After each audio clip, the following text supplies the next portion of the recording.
89.6 FM Sargakshetra.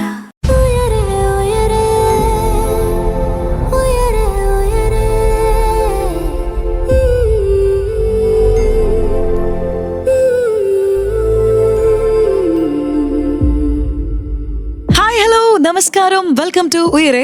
പറന്നുയരാൻ കൊതിക്കുന്നവർക്ക് ചിറകായ ഉയരെ. കൂടെയുള്ളത് അന്നയാണ് കേട്ടോ.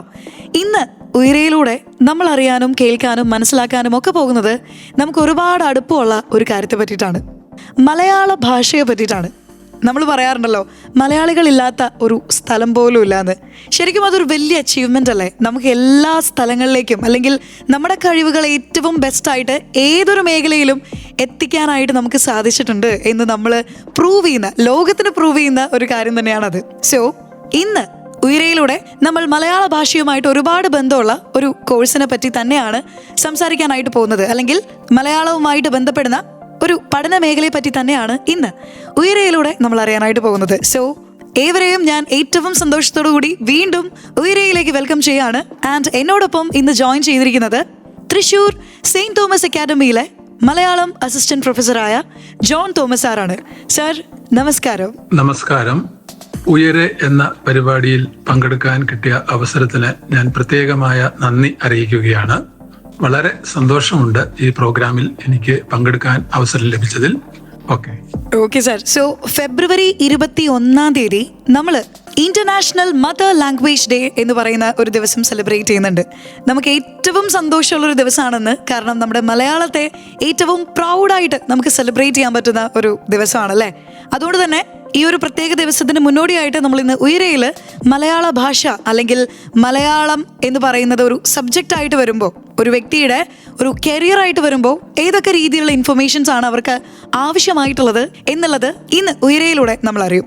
നമ്മുടെ മലയാള ഭാഷയെ പറ്റി പറയുകയാണെങ്കിൽ ഇന്ത്യയിലെ ശ്രേഷ്ഠ ഭാഷ പദവി നേടിയിട്ടുള്ള 5ാമത്തെ ഭാഷ എന്നുള്ളൊരു പ്രത്യേകത മലയാളത്തിനുണ്ട് അല്ലേ.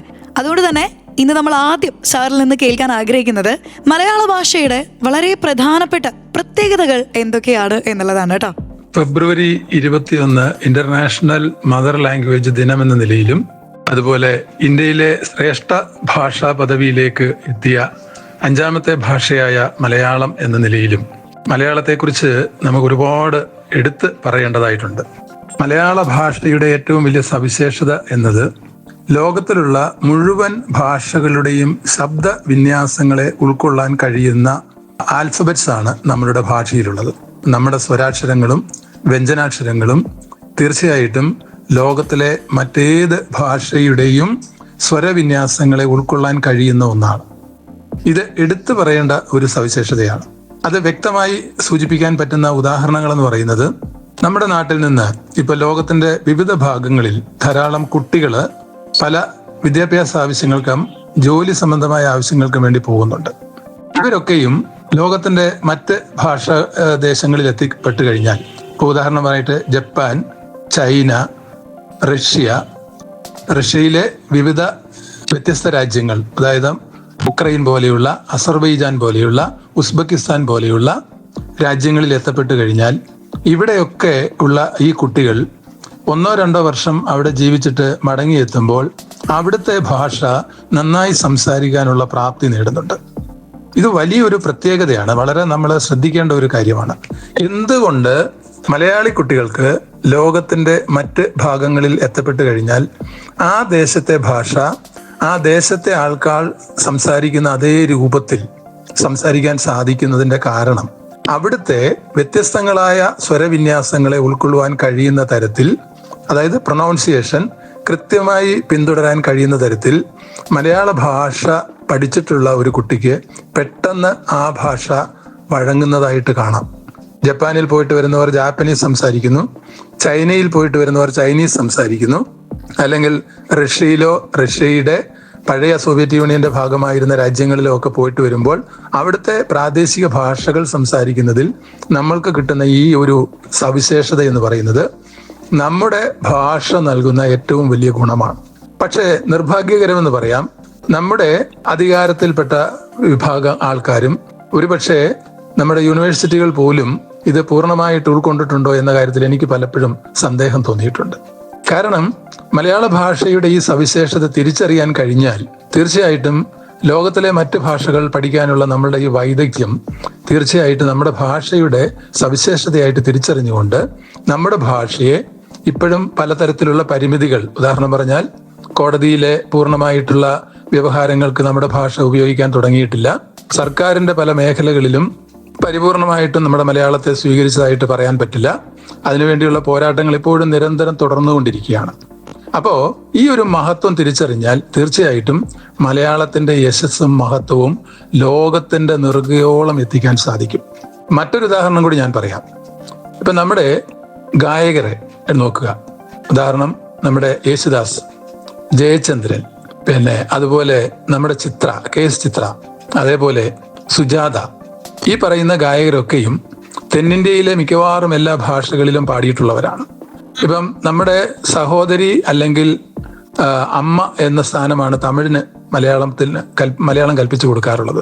പക്ഷേ മലയാളത്തിൽ നിന്ന് മലയാളം രൂപപ്പെട്ടത് തമിഴിൽ നിന്നോ ആണെന്നൊക്കെയുള്ള വാദഗതികൾ ഒരു ഭാഗത്ത് നിൽക്കുമ്പോൾ തന്നെ തീർച്ചയായിട്ടും മറ്റ് ആ ഭാഷയിലുള്ളവർ സംസാരിക്കുന്നതിനേക്കാൾ അല്ലെങ്കിൽ ഗാനരംഗത്ത് പ്രവർത്തിക്കുന്നവരെക്കാൾ ശ്രേഷ്ഠമായ നിലയിൽ നമ്മുടെ ഗായകർക്ക് തീർച്ചയായിട്ടും തമിഴിലെ ഗാനങ്ങളോ തെലുങ്കിലെ ഗാനങ്ങളോ അല്ലെങ്കിൽ കന്നഡ, തെന്നിന്ത്യയിലെ എല്ലാ ഭാഷകളും, ഈവൻ ബംഗാളി ഉൾപ്പെടെയുള്ള ഭാഷയിൽ യേശുദാസിനെ പോലെയുള്ള ഗായകർ ധാരാളം പാടിയിട്ടുണ്ട്. എന്തുകൊണ്ട് അവർക്ക് സാധിക്കുന്നു എന്നുള്ള ഒരൊറ്റ ക്വസ്റ്റ്യന് ഉത്തരം കണ്ടെത്തിയാൽ നമ്മുടെ മലയാളത്തിന്റെ സവിശേഷത എന്താണെന്ന് കൃത്യമായിട്ട് തിരിച്ചറിയാൻ സാധിക്കും. യെസ്, പെർഫെക്റ്റ് ആയിട്ടുള്ള ഒരു ആൻസർ തന്നെയാണ് ഇപ്പോൾ ജോൺ സാർ നമുക്ക് പറഞ്ഞു തന്നിട്ടുള്ളത്. എന്തായാലും കൂടുതലായിട്ടുള്ള വിശേഷങ്ങൾ, വിവരങ്ങൾ ഒക്കെ നമ്മൾ ഉയരയിലൂടെ തന്നെ കേൾക്കും, മനസ്സിലാക്കും. പക്ഷെ ഇപ്പോൾ നമ്മളൊരു പാട്ടിലേക്കാണ് പോകുന്നത്. So keep on listening to Sargakshetra 89.6 FM. കാതോരം കരുതലായി കാലത്തിനൊപ്പം. 89.6 FM സർഗക്ഷേത്ര.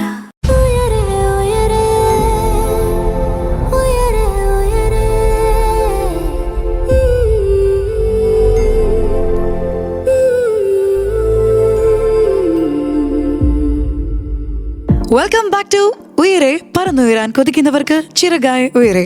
ഇന്ന് നമ്മോടൊപ്പം ജോയിൻ ചെയ്തിരിക്കുന്നത് തൃശൂർ സെയിന്റ് തോമസ് അക്കാദമിയിലെ മലയാളം അസിസ്റ്റന്റ് പ്രൊഫസറായ ജോൺ തോമസ് ആണ്.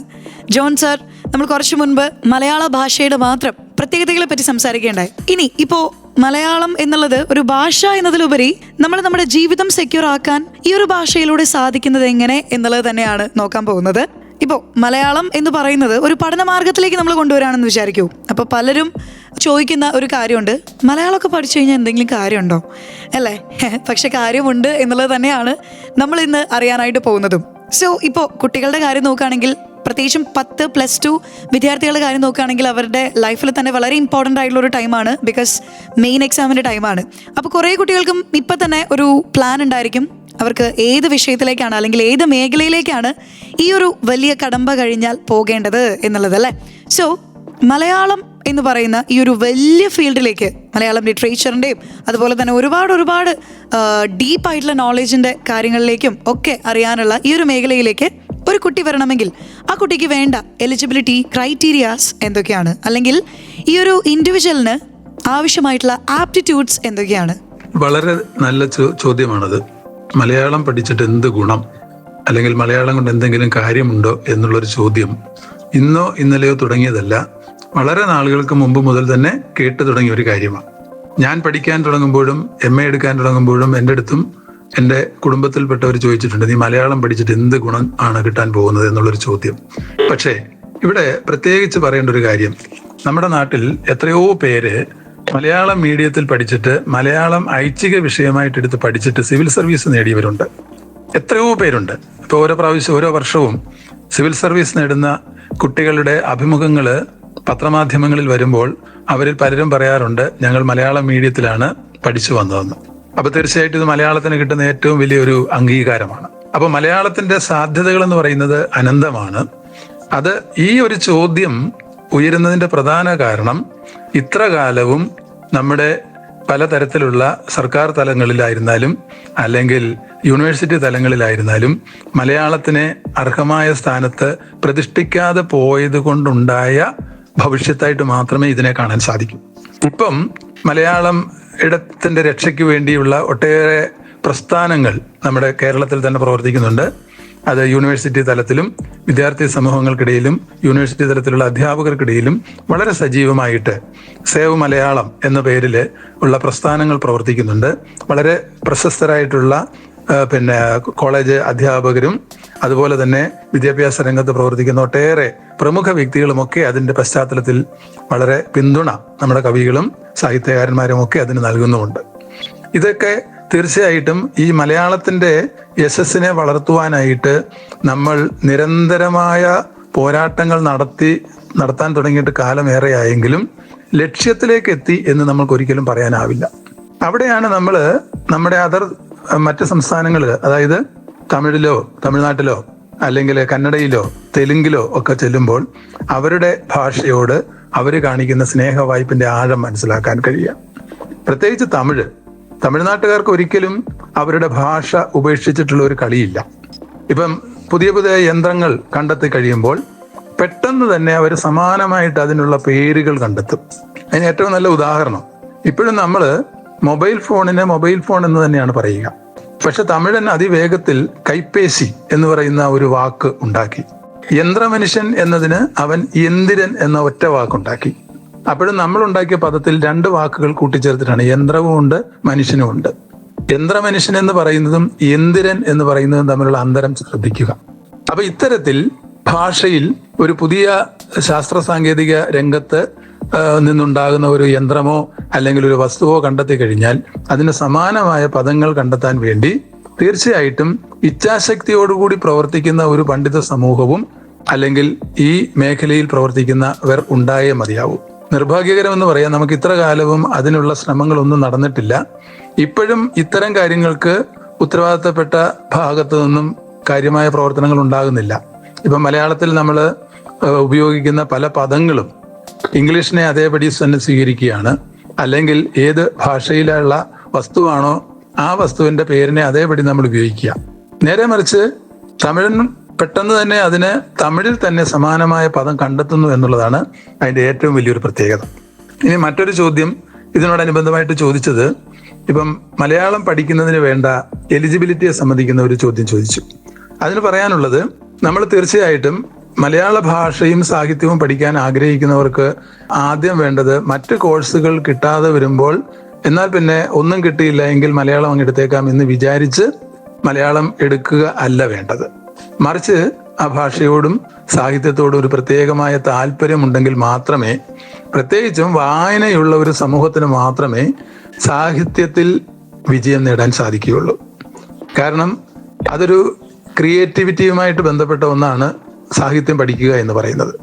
അപ്പൊ തീർച്ചയായിട്ടും വായനയില്ലാത്ത ഒരു സമൂഹം അല്ലെങ്കിൽ പുസ്തകങ്ങൾ വായിക്കുന്നതിനോട് ഒട്ടും താല്പര്യമില്ലാത്ത ഒരു വ്യക്തി മലയാള സാഹിത്യം എന്ന് മാത്രമല്ല, അത് ഏത് ഭാഷയിലുള്ള സാഹിത്യമായാലും, ഇംഗ്ലീഷ് ലിറ്ററേച്ചറോ അല്ലെങ്കിൽ ഹിന്ദി പഠിക്കാൻ ശ്രമിക്കുകയോ തമിഴ് പഠിക്കാൻ ശ്രമിക്കുകയോ ചെയ്താലും ആ കുട്ടിക്ക് വായനയോട് വലിയ താല്പര്യമില്ല എങ്കിൽ ഒരു കാര്യവുമില്ല. അങ്ങനെയുള്ളവർ ഈ മേഖലയിലേക്ക് വരാതിരിക്കുക എന്നത് തന്നെയാണ് ഏറ്റവും അനുയോജ്യമായ സംഗതി. അപ്പം ഈ BA മലയാളം അല്ലെങ്കിൽ MA മലയാളം എന്ന് പറയുന്ന അതിന് മിനിമം വേണ്ട ക്വാളിഫിക്കേഷൻ എന്ന് പറയുന്നത്, നമ്മൾ ഇപ്പൊ BAക്ക് എന്ന് പറയുമ്പം തീർച്ചയായിട്ടും സാമാന്യം നല്ല പെർസെൻറ്റേജ് ഉള്ള 50% മേലെ മലയാള ഭാഷയ്ക്ക് മാർക്ക് നേടുന്ന ഒരു കുട്ടിക്കാണ് സാധാരണഗതിയിൽ മുൻകാലങ്ങളിൽ കോളേജുകളിലൊക്കെ BA മലയാളത്തിന് അഡ്മിഷൻ കൊടുത്തുകൊണ്ടിരുന്നത്. MAയെ സംബന്ധിച്ചിടത്തോളം പറഞ്ഞു കഴിഞ്ഞാൽ 55% മാർക്ക് മിനിമം ഉണ്ടായിരിക്കണം. മുൻകാലങ്ങളിലൊക്കെ എന്ന് പറഞ്ഞാൽ മാർക്ക് കിട്ടുന്നത് വളരെ, പ്രത്യേകിച്ച് സാഹിത്യത്തിന് മാർക്ക് കിട്ടുക എന്ന് പറയുന്നത് വളരെ പ്രയാസകരമായ സംഗതിയായിരുന്നു.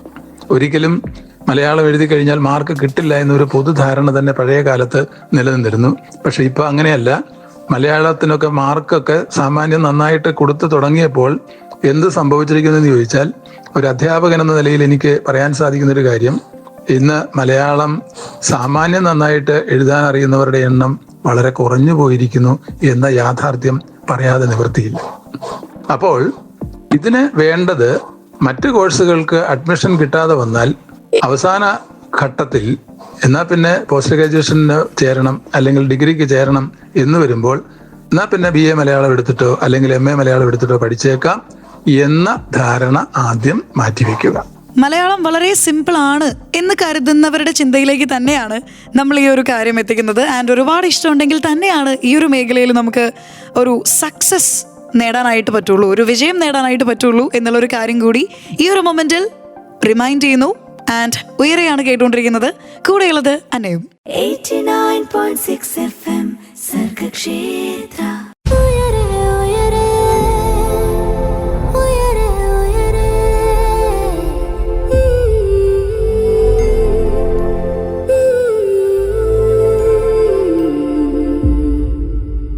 വെൽക്കം ബാക്ക് ടു ഉയരെ, പറന്നുയരാൻ കൊതിക്കുന്നവർക്ക് ചിറകായി ഉയരെ. നമ്മോടൊപ്പം ഇന്ന് ഉയരയിൽ ജോയിൻ ചെയ്തിരിക്കുന്നത് തൃശൂർ സെയിന്റ് തോമസ് അക്കാദമിയിലെ Malayalam assistant professor John Thomas സാറാണ് കേട്ടോ.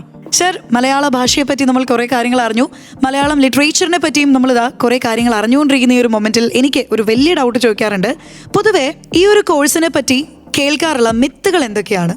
മലയാളം ഐച്ഛികമായിട്ട് പഠിക്കുന്ന ഒരു വിദ്യാർത്ഥി BA മുതൽ, അതായത് BA മലയാളം എടുത്ത് ഐച്ഛികമായിട്ട് പഠിച്ചു തുടങ്ങുമ്പോൾ തന്നെ തീർച്ചയായിട്ടും കേരളത്തിന്റെ ഐതിഹ്യപരമായ ചരിത്രം, അതുപോലെ തന്നെ വസ്തുനിഷ്ഠമായിട്ടുള്ള ചരിത്രം, ഇവയൊക്കെയും പഠിക്കേണ്ടതായിട്ടുണ്ട്. അതായത് നമ്മുടെ ഭാഷ രൂപപ്പെട്ടു വന്നതിന്റെ ഐതിഹ്യപരമായ ചരിത്രമുണ്ട്. അതിന് ഊഹോപോഹങ്ങളുടെ അടിസ്ഥാനത്തിൽ പറയുന്ന കഥകളുണ്ട്. അതിൽ നിന്ന് യുക്തിക്കധിഷ്ഠിതമായിട്ടുള്ള അല്ലെങ്കിൽ ചരിത്ര വസ്തുതകൾക്ക് നിരക്കുന്ന തരത്തിലുള്ള കാര്യങ്ങളെ നമ്മൾ വിശകലനം ചെയ്ത് തിരിച്ചറിഞ്ഞ് അതിൻ്റെ കതിരും പതിരും തിരിച്ചറിയുക എന്ന് പറയുന്നത് ഒരു ഉത്തമനായ വിദ്യാർത്ഥിയുടെ ലക്ഷണമാണ്. അപ്പൊ അതിന് അവരവരുടേതായിട്ടുള്ള യുക്തിബോധം നമ്മൾ ഉപയോഗിക്കേണ്ടതായിട്ടുണ്ട്. കേരളോൽപ്പത്തി, കേരള ചരിത്രം, അതായത് കേരളത്തിന്റെ ഇപ്പൊ ഉദാഹരണം പറഞ്ഞാൽ ചേരമാൻ പെരുമാളുടെ കാലഘട്ടത്തിൽ പിന്നെ കേരളത്തെ പലതരത്തില് വിഭജിച്ചിട്ട് അദ്ദേഹം പല രാജാക്കന്മാർക്ക് കൊടുത്തിട്ട് അദ്ദേഹം മക്കത്ത് പോയി എന്നൊക്കെ പറയുന്ന കഥ, അതിന്റെ വസ്തുനിഷ്ഠമായിട്ടുള്ള സംഗതികള്, കാലാകാലങ്ങളിൽ ഭാഷയിൽ രൂപപ്പെട്ടു വന്നിട്ടുള്ള രൂപാന്തരം, അതുപോലെ നമ്മുടെ മലയാള ഭാഷ രൂപപ്പെടുന്നത് തമിഴിൽ നിന്നാണെന്നുള്ള വാദം, സംസ്കൃതവുമായിട്ടുള്ള അമിത ബന്ധത്തെക്കുറിച്ചുള്ള സൂചനകള്, ഇതും എത്രമാത്രം വസ്തുനിഷ്ഠമായിട്ട് ഈ പറഞ്ഞ തമിഴുമായിട്ട് നമ്മൾക്ക് ബന്ധമുണ്ട്, അല്ലെങ്കിൽ സംസ്കൃതത്തിൽ നമ്മൾ എന്തൊക്കെ കടം കൊണ്ടിട്ടുണ്ട്, അതല്ലാതെ മറ്റ് വിദേശ ഭാഷകളിൽ നിന്ന് നമ്മൾ എന്തെങ്കിലും കടം കൊണ്ടിട്ടുണ്ടോ ഇല്ലയോ, ഈ വക കാര്യങ്ങളെക്കുറിച്ചൊക്കെ നമ്മൾ സവിസ്തരമായിട്ട് തന്നെ ഇതിനകത്ത് പഠിക്കുന്നുണ്ട്. അത് ഡിഗ്രി ലെവൽ മുതൽ മലയാളത്തെ ഐച്ഛിക വിഷയമായിട്ട് എടുത്ത് പഠിക്കുമ്പോൾ മാത്രമാണ് നമുക്ക് അങ്ങനത്തെ ഒരു ബേസ് ഉറച്ചു കിട്ടുക. നേരെ മറിച്ച് ഇപ്പം ഡിഗ്രിക്ക് വേറെ എന്തെങ്കിലും ഒരു കോഴ്സ് പഠിച്ച ഒരാൾ, ഇപ്പൊ ഉദാഹരണം പറഞ്ഞാൽ BSc കെമിസ്ട്രി, ഫിസിക്സ്, മാത്സ് അല്ലെങ്കിൽ മറ്റേതെങ്കിലും വിഷയം പഠിച്ചിട്ട് സെക്കൻഡ് ലാംഗ്വേജ് മലയാളം ഓപ്റ്റ് ചെയ്ത ഒരാൾ മലയാളത്തിന്റെ മാർക്കിന്റെ അടിസ്ഥാനത്തിൽ BSc ഫിസിക്സോ അല്ലെങ്കിൽ കെമിസ്ട്രിയോ മാത്സോ പഠിക്കാൻ താല്പര്യമില്ലാതെ MA മലയാളം പഠിക്കാൻ താല്പര്യം എടുക്കുമ്പോൾ സ്വാഭാവികമായിട്ടും അവര് ഈ BAക്ക് പഠിച്ചതിന്റെ തുടർച്ചയാണ് MAയിലേക്ക് വരുന്നത്.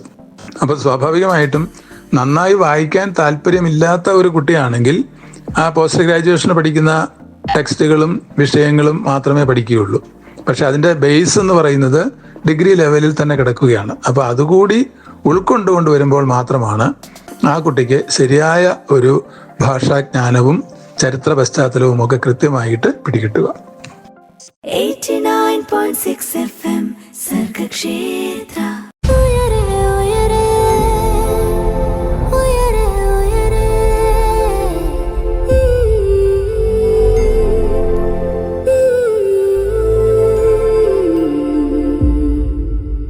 Welcome back to Uyare. നമ്മളങ്ങനെ വീണ്ടും പാട്ടുകൾക്ക് ശേഷം തിരിച്ചെത്തിയിരിക്കുകയാണ്. ആൻഡ് നമ്മോടൊപ്പം ഇന്ന് ഉയരയിൽ ജോയിൻ ചെയ്തിരിക്കുന്നത് തൃശൂർ സെയിന്റ് തോമസ് അക്കാദമിയിലെ മലയാളം അസിസ്റ്റന്റ് പ്രൊഫസറാണ് ജോൺ തോമസ് സർ. സർ, നമ്മളിപ്പോൾ മലയാളം ലിറ്ററേച്ചറിലേക്ക് വരുമ്പോൾ, ഈ ഒരു കോഴ്സിലേക്ക് വരുമ്പോൾ വിദ്യാർത്ഥികൾക്ക് പഠിക്കേണ്ടതായിട്ടുള്ള കോർ സബ്ജക്റ്റുകൾ എന്തൊക്കെയാണ്? ഏതൊക്കെ മേഖലകളിലൂടെയാണ് അവർക്ക് പഠിക്കേണ്ടി വരുന്നത്? പോസ്റ്റ് ഗ്രാജുവേഷൻ ലെവലില് മലയാളം പഠിക്കുന്ന ഒരു വിദ്യാർത്ഥിയെ സംബന്ധിച്ചിടത്തോളം മുൻകാലങ്ങളിൽ ഉണ്ടായിരുന്ന വിഷയങ്ങളിൽ നിന്നൊക്കെ വ്യത്യസ്തങ്ങളായിട്ടുള്ള വിഷയങ്ങളാണ് ഇപ്പോൾ പഠിക്കേണ്ടി വരുന്നത്. മുൻകാലങ്ങളിൽ പോസ്റ്റ് ഗ്രാജുവേഷൻ, അതായത് നമ്മുടെ ഈ കൺവെൻഷണൽ മലയാളം കോഴ്സുകൾ, അതായത് കൺവെൻഷണൽ MA മലയാളം ലിറ്ററേച്ചർ എന്ന് പറയുമ്പോൾ പഴയ കാലത്ത് സാധാരണഗതിയിൽ ഉണ്ടായിരുന്ന പേപ്പറുകൾ എന്ന് പറയുമ്പം ഏൻഷ്യൻ ലിറ്ററേച്ചർ എന്ന് പറയുമ്പം പുരാതന കവിത, മലയാള കവിതയുടെ തുടക്കം, രാമചരിതം തൊട്ട് ഇങ്ങോട്ടുള്ള തിരുനിഴൽമാല പോലെയുള്ള കൃതികൾ ഒക്കെയും തൊട്ട് പഠിച്ചു തുടങ്ങും. അതായത് തമിഴ് ഭാഷയിൽ നിന്ന് മലയാള ഭാഷ രൂപപ്പെട്ടു വരുന്ന കാലഘട്ടത്തിന്റെ എവല്യൂഷൻ ക്ലിയർ ചെയ്യുന്ന തരത്തിലുള്ള കാവ്യ പാരമ്പര്യത്തെക്കുറിച്ച് തൊട്ട് നമ്മൾ പഠിക്കണം. കേരള ചരിത്രം പഠിക്കേണ്ടതായിട്ട് വരും. കേരള ചരിത്രത്തിന്റെ ആദിമകാല സംഭവങ്ങളെക്കുറിച്ച് പഠിക്കണം. ഏൻഷ്യൻ ലിറ്ററേച്ചറിനകത്താണ് ഈ പഴയ കാലഘട്ടത്തിലെ സന്ദേശ കാവ്യങ്ങള്, ഉണ്ണിനീലി സന്ദേശം, ഉണ്ണിച്ചിരുദേവി സന്ദേശം, ഉണ്ണിച്ചിരുദേവി കവിത, ഇങ്ങനെയുള്ള സംഗതികളെ കുറിച്ചൊക്കെ അതിനകത്ത് പറയേണ്ടതായിട്ട് വരും. അതേപോലെ തന്നെ മോഡേൺ ലിറ്ററേച്ചർ ഉണ്ടാവും. മോഡേൺ ലിറ്ററേച്ചറിനകത്ത് തന്നെ വ്യത്യസ്തങ്ങളായിട്ടുള്ള പേപ്പറുകളുണ്ട്. അതായത് ഗദ്യത്തിലും പദ്യത്തിലുമുള്ള കാവ്യങ്ങൾ ഉണ്ടാവും. അതുപോലെ തന്നെ ഗദ്യ സാഹിത്യം പ്രത്യേകമായിട്ട് നോവൽ സാഹിത്യമുണ്ട്. അതുപോലെ തന്നെ പ്രബന്ധങ്ങളുടെ ശേഖരം ഉണ്ടാവും. അതേപോലെ തന്നെ പഴയ കാലഘട്ടത്തിലെ ഗദ്യ സാഹിത്യം എങ്ങനെയാണ് രൂപപ്പെട്ടു വന്നതെന്നതിന്റെ ചരിത്രത്തെക്കുറിച്ച് പഠിക്കേണ്ടതായിട്ട് വരും. ഉദാഹരണം പറഞ്ഞാൽ മിഷണറി മലയാളം എന്ന് പറയുന്ന ഈ വിദേശ പാതിരിമാര് ഇവിടെ വന്ന് നടത്തിയിട്ടുള്ള ഒരുപാട് വിപ്ലവാത്മകമായിട്ടുള്ള മാറ്റങ്ങളുണ്ട്. അവരൊക്കെയാണ് ഗദ്യ സാഹിത്യത്തെ ഏറ്റവും കൂടുതൽ പരിപോഷിപ്പിച്ചത്. ഉദാഹരണം പറഞ്ഞാൽ ഉദയംപേരൂർ സുനകദോസ് എൻ്റെ കനോനകൾ എന്ന് പറയുന്ന ആ രേഖകൾ ആദ്യകാല മലയാളത്തിന്റെ മാതൃകയായിട്ട് നമുക്ക് ചൂണ്ടിക്കാണിക്കാവുന്നതാണ്. അതേപോലെ തന്നെ മോഡേൺ ലിറ്ററേച്ചറിലേക്ക് വരുമ്പം നമ്മുടെ ഈ വർത്തമാന കാലഘട്ടത്തിലെ കവിത വരെയുള്ള കവിതയും ചെറുകഥ, നോവല്, ഇത്തരം വിഭാഗങ്ങളൊക്കെ ഉണ്ടാവും. ഇതിനു പുറമെ സംസ്കൃതം പഠിക്കേണ്ടി വരും. സംസ്കൃതം വളരെ പ്രധാനമായിട്ട് ഒരു വിഷയമാണ്. അതുപോലെ തന്നെ ലിംഗ്വിസ്റ്റിക്സ് ഉണ്ടാവും, ഭാഷാശാസ്ത്രം, അതെങ്ങനെ രൂപപ്പെട്ടു വന്നു, അതിന്റെ സിദ്ധാന്തങ്ങൾ, പ്രയോഗങ്ങൾ, ഇവയെക്കുറിച്ചൊക്കെ പാണിനീയം, വ്യാകരണം ഏറ്റവും പ്രധാനപ്പെട്ട ഒരു വിഷയമാണ്. ഇതൊക്കെയാണ് പഴയ കാലഘട്ടത്തിലെ MA ഡിഗ്രി കോഴ്സിന് ഉൾപ്പെടുത്തിയിരുന്ന വിഷയങ്ങൾ. പക്ഷെ ഇപ്പൊ വന്നിട്ട് പുതിയ പുതിയ കോഴ്സുകൾ പലതും ഈ മേഖലയിലേക്ക് കടന്നു വരുന്നുണ്ട്. അതെന്താന്ന് വെച്ചാൽ മാറുന്ന കാലത്തിനനുസൃതമായിട്ട് വിദ്യാർത്ഥികൾക്ക് പുതിയ കാലത്ത് എങ്ങനെ ഇത്തരം മലയാളം പഠിക്കുന്നത് കൊണ്ട് പുതിയ കാലഘട്ടവുമായിട്ട് ഇണങ്ങിച്ചേർന്ന് തൊഴിൽ സംബന്ധമായിട്ടുള്ള മേഖലകളിൽ എങ്ങനെ അവർക്ക് പ്രവർത്തിക്കാൻ സാധിക്കും എന്ന് വ്യക്തമാക്കുന്ന തരത്തിലുള്ള ഒട്ടേറെ പുതിയ കോഴ്സുകളാണ് ഇപ്പം യൂണിവേഴ്സിറ്റി തലത്തിൽ നടപ്പിലാക്കിക്കൊണ്ടിരിക്കുന്നത്. 89.6 FM Sargakshetra.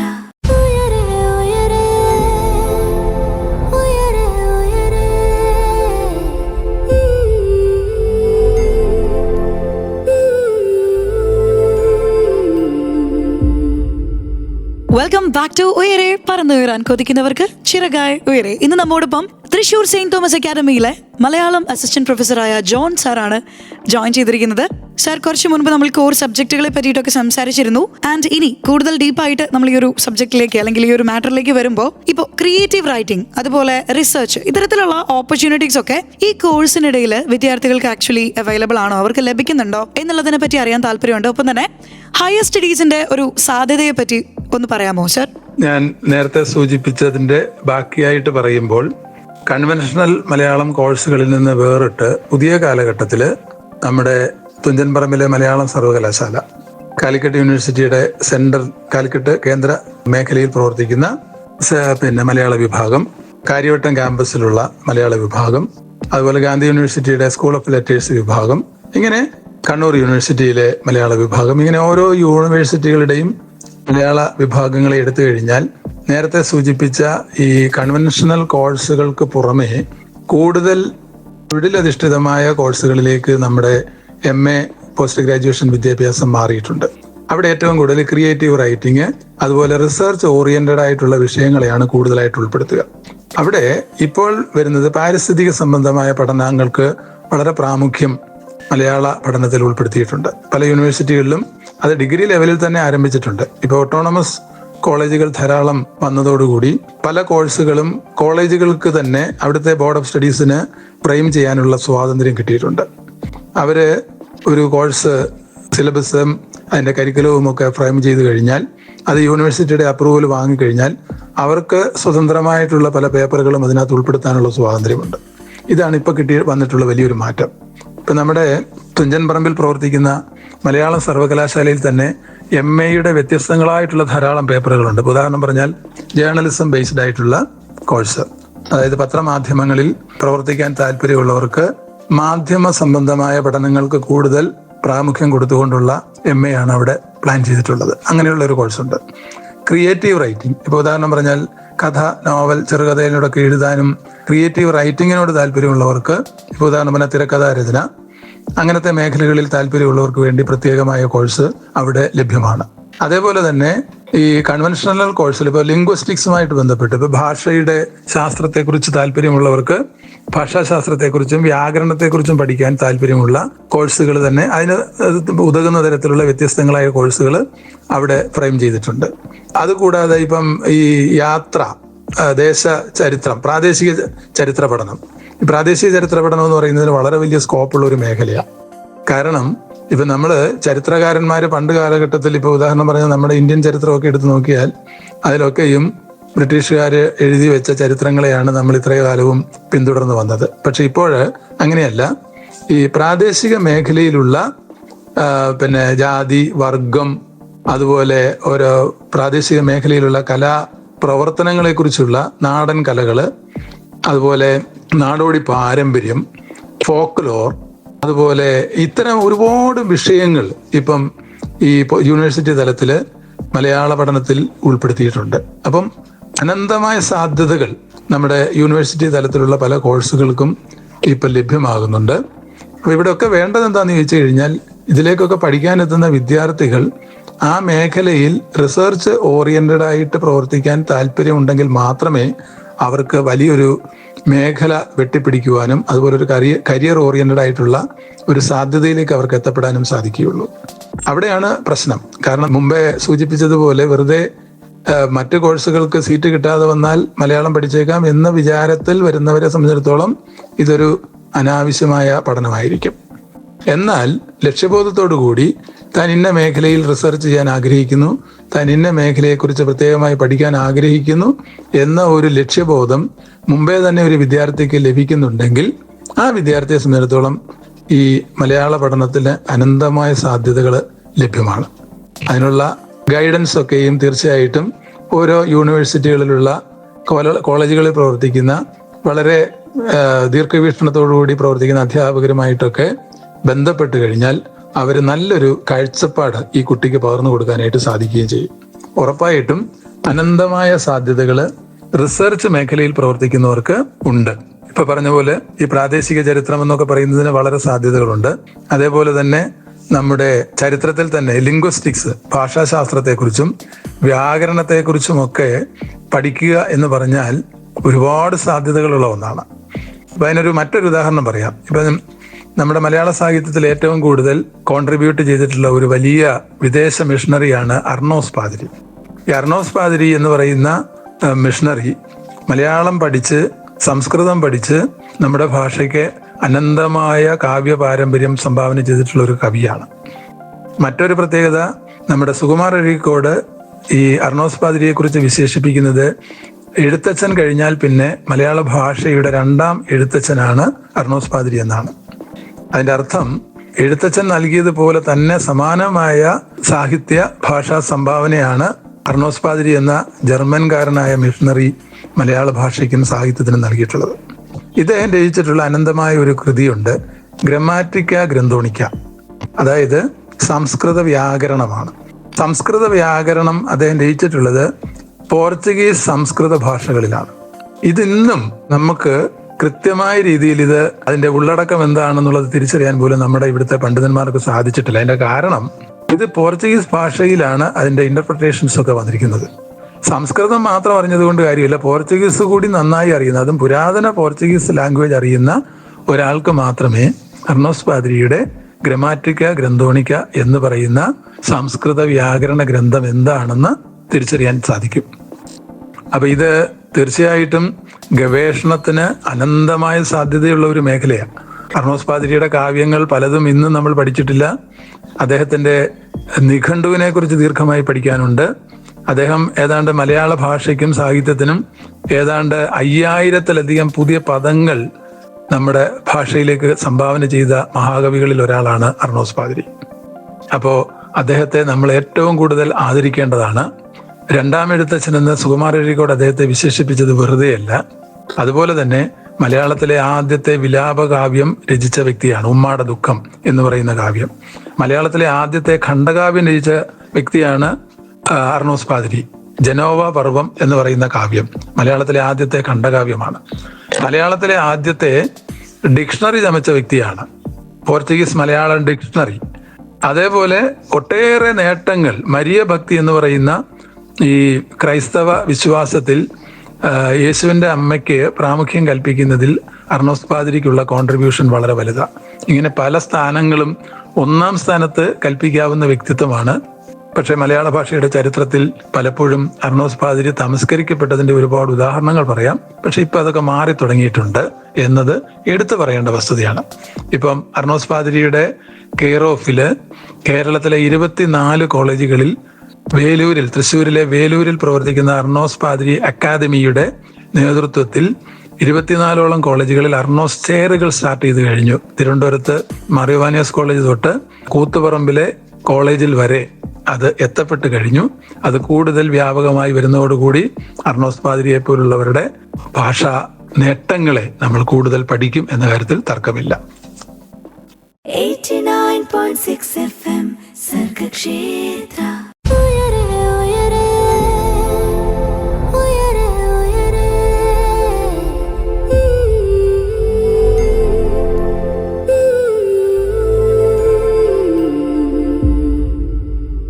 Welcome back to Uyare, പറന്നുയരാൻ കൊതിക്കുന്നവർക്ക് ചിറകായി ഉയരെ. ഇന്ന് ഉയരയിലൂടെ നമ്മോടൊപ്പം ജോയിൻ ചെയ്തിരിക്കുന്നത് തൃശൂർ സെയിന്റ് തോമസ് അക്കാദമിയിലെ മലയാളം അസിസ്റ്റന്റ് പ്രൊഫസറായ ജോൺ തോമസ് സാറാണ്. ജോൺ സാർ ഇപ്പോൾ കരിയറിന്റെ ഒരു പേടിയുള്ളത് കൊണ്ട് തന്നെ ഇഷ്ടമുണ്ടായിട്ടും ഈ മേഖലയിലേക്ക് വരാൻ പേടിക്കുന്ന കുറേയധികം കുട്ടികളുണ്ടായിരിക്കും. നമുക്കറിയാലോ, നമ്മളെല്ലാവരും ഒരു പുതിയ മേഖലയിലേക്ക് വരുന്നത് അല്ലെങ്കിൽ പുതിയ ഒരു പഠന മേഖലയെ തിരഞ്ഞെടുക്കുന്നത് ഉറപ്പായിട്ടും നമ്മുടെ ലൈഫ് ഫ്യൂച്ചറിലേക്ക് സെറ്റാക്കാൻ വേണ്ടി തന്നെയാണ്, ഒരു നല്ല ജോലി നമുക്ക് കിട്ടാൻ വേണ്ടി തന്നെയാണ്. അതുകൊണ്ട് തന്നെ ഈ ഒരു മേഖലയിലേക്ക് എത്തിക്കഴിഞ്ഞാൽ ജോലി കിട്ടുമോ, നമുക്ക് ആവശ്യമായിട്ടുള്ള ഒരു മൊമെന്റ് നമ്മളിലേക്ക് എത്തുമോ എന്നുള്ള ഡൗട്ടിൽ കുറേ പേര് ചിലപ്പോൾ മടിച്ചു നിൽക്കുന്നുണ്ടാവും. സോ ഈ കുട്ടികൾക്കൊക്കെ ഒരു മോട്ടിവേഷൻ എന്ന നിലയിൽ ഈ മേഖലയിലേക്ക് എത്തുന്ന കുട്ടികൾക്ക് ഏതൊക്കെ രീതിയിലുള്ള ജോലി സാധ്യതകൾ ഉണ്ട്, അവർക്ക് അവൈലബിൾ ആണ് എന്നുള്ള കാര്യമാണ് നമുക്ക് അറിയാൻ താല്പര്യമുള്ളത് കേട്ടോ. വളരെ നല്ല ചോദ്യമാണ്. ഇത് വിദ്യാഭ്യാസം ഇല്ലാത്ത ആൾക്കാരല്ല ചോദിക്കുന്നത് എന്നുള്ളതാണ് അതിന്റെ ഏറ്റവും രസകരമായ വസ്തുത. വളരെ വിദ്യാസമ്പന്നരായ ആൾക്കാർ പോലും, ഇത് ഞാനും കേട്ടിട്ടുള്ള ഒരു ചോദ്യമാണ്, എന്തിന് മലയാളം പഠിക്കണം, അല്ലെ മലയാളം പഠിച്ചുകൊണ്ട് എന്ത് ഗുണമാണുള്ളത്. ഈ ചോദ്യം ചോദിക്കുന്നവരോട് പറയാനുള്ളൊരു കാര്യം, മലയാളം പഠിച്ചാൽ മറ്റ് ഏത് വിഷയവും പഠിക്കുന്നത് പോലെ തന്നെയുള്ള സാധ്യതകൾ മലയാളത്തിന് ഉണ്ട് എന്ന കാര്യത്തിൽ തർക്കമില്ല. പക്ഷെ എവിടെയാണ് പ്രശ്നം എന്നുള്ള ചോദ്യത്തിന് ഞാൻ മുമ്പൊരു ചോദ്യത്തിന് പറഞ്ഞ മറുപടിയുണ്ട്. നമ്മൾ മലയാളം എന്ന് പറയുന്ന വിഷയം പഠിക്കാനായിട്ട് എത്തുന്ന വിദ്യാർത്ഥികൾ മറ്റൊരു കോഴ്സിനും പോകാൻ യോഗ്യതയില്ല എന്ന് വരുന്ന സാഹചര്യത്തിൽ, എന്നാൽ കോളേജിൽ പോകണം താനും, നാട്ടുകാരുടെ മുമ്പിൽ ഡിഗ്രി എടുക്കണം അല്ലെങ്കിൽ പോസ്റ്റ് ഗ്രാജുവേറ്റ് ആകണം എന്നുള്ള അഭിലാഷം പൂർത്തീകരിക്കുക എന്ന ലക്ഷ്യത്തോടു കൂടി മാത്രം പഠിക്കാൻ വരുന്ന ഒരാൾ മലയാളം പഠിച്ചിട്ട് പേരിനൊരു ഡിഗ്രി എടുത്തിട്ട് യാതൊരു കാര്യവുമില്ല. അവർക്ക് ഇനിയിപ്പോൾ നമുക്ക് വേണ്ടത് വെറുതെ ഒരു ഡിഗ്രി കിട്ടിയിട്ട് കാര്യമില്ല, അല്ലെങ്കിൽ ഒരു പോസ്റ്റ് ഗ്രാജുവേഷൻ കിട്ടിയിട്ട് കാര്യമില്ല. കാരണം മുൻകാലങ്ങളെ അപേക്ഷിച്ച് പണ്ട് കാലത്ത് 1000 പേർ 10ാം ക്ലാസ് പരീക്ഷ എഴുതിയാൽ 10, 50, 100 പേരാ പരമാവധി ജയിക്കുക. ബാക്കി എല്ലാവരും 900 പേരും പൊട്ടും. കാരണം അക്കാലത്ത് അത്രയും മൂല്യാധിഷ്ഠിതമായ മൂല്യനിർണ്ണയമാണ് നടന്നിരുന്നത്. ഇന്ന് മാർക്ക് വാരിക്കോരി കൊടുത്ത് നമ്മളെ കുട്ടികളെ ജയിപ്പിക്കാൻ എന്ത് മാർഗമുണ്ടെന്ന് മാത്രമാണ് ഇന്ന് അന്വേഷിക്കുന്നത്.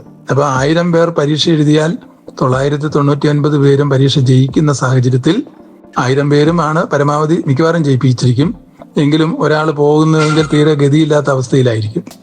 അപ്പൊ നമ്മൾ ആലോചിക്കേണ്ട ഒരു കാര്യം, ഈ 999 പേര് 10ാം ക്ലാസ് ജയിച്ചു, അവരൊക്കെ +2 പോകുന്നു, +1 പോകുന്നു, +2 പാസ്സാകുന്നു. +2 പാസ്സായി കഴിഞ്ഞാൽ പിന്നെ അടുത്ത ലക്ഷ്യം നമ്മൾ ഡിഗ്രിക്ക് ചേരുക എന്ന് പറയുന്നതാണ്. ഡിഗ്രിക്ക് ചേർന്ന് കഴിഞ്ഞാൽ ഏതെങ്കിലും കോഴ്സിന്, അപ്പം കോളേജുകളുടെ എണ്ണം പെരുകി, കോഴ്സുകളുടെ എണ്ണം പെരുകി, കുട്ടികൾക്ക് ഏതെങ്കിലും പ്രത്യേകിച്ച് താല്പര്യമുണ്ടായിട്ടോ ഒന്നുമല്ല, മറ്റുള്ളവർ പറഞ്ഞു കേട്ട് അത് പഠിച്ചാൽ അതുകൊണ്ട് ഇന്ന ഗുണമുണ്ട്, ഇത് പഠിച്ചാൽ ഇതുകൊണ്ട് ഇന്ന ഗുണമുണ്ട് എന്ന് പറയുന്നത് കേട്ട് വിദ്യാർത്ഥികൾ ആരുടെയൊക്കെയോ പിൻവിളി കേട്ടിട്ട് പോയി ഏതെങ്കിലും ഒരു കോഴ്സിന് ജോയിൻ ചെയ്യുക.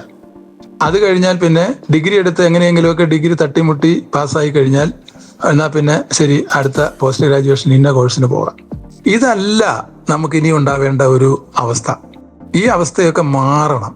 കാരണം ഇപ്പോൾ ആർക്ക് വേണമെങ്കിലും കോളേജിൽ പോകാം, ആർക്ക് വേണമെങ്കിലും ഡിഗ്രി എടുക്കാം എന്നുള്ള ഒരവസ്ഥാവിശേഷം നിലനിൽക്കുമ്പോൾ അത് മാറിയിട്ട് റിസർച്ച് ഓറിയന്റഡ് ആയിട്ട് പ്രവർത്തിക്കുന്നവരെയാണ് ഇനി നമുക്ക് ആവശ്യം.